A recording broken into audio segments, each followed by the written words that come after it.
Okay, so this video isn't really about the Diatone Cinewhoop here. You guys have seen a video on this before. I was flying on a beta flight. I did switch this over to Falco X, so the footage you're seeing in the video today is on the Falco X firmware. I'll have another video later on this drone when it's actually released. It's still a prototype. This video is more about the Insta360 GO here.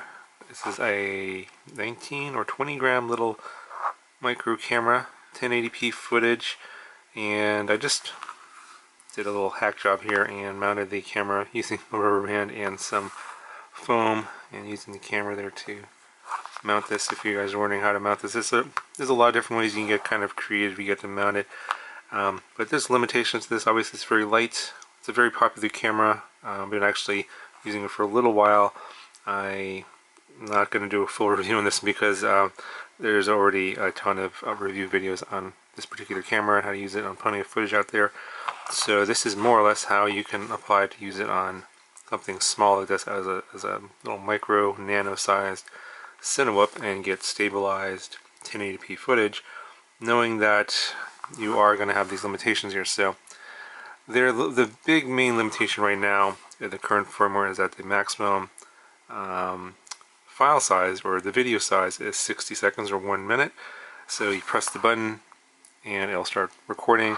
You can't set that. It's adjustable from 15 seconds, 30 seconds, or 60 seconds, and so I obviously set this to a 60-second clip.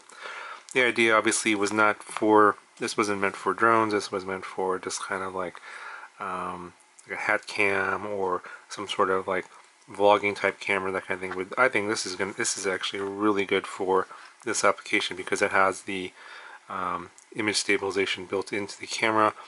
I'm hoping, and if any of you guys from Insta360 GO are watching this video, if you could do another firmware update where you can have unlimited file size, or maybe even a 3-minute file size, that would be really great.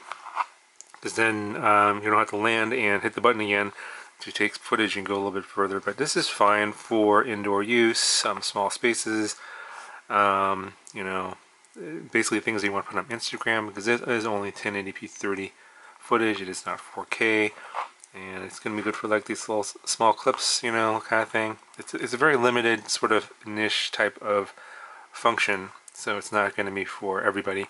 But yeah, I thought I'd share this. This is very useful in terms of, like, you know, getting into like small spaces and flying slow and capturing pretty good footage with stabilization and without a whole lot of work really.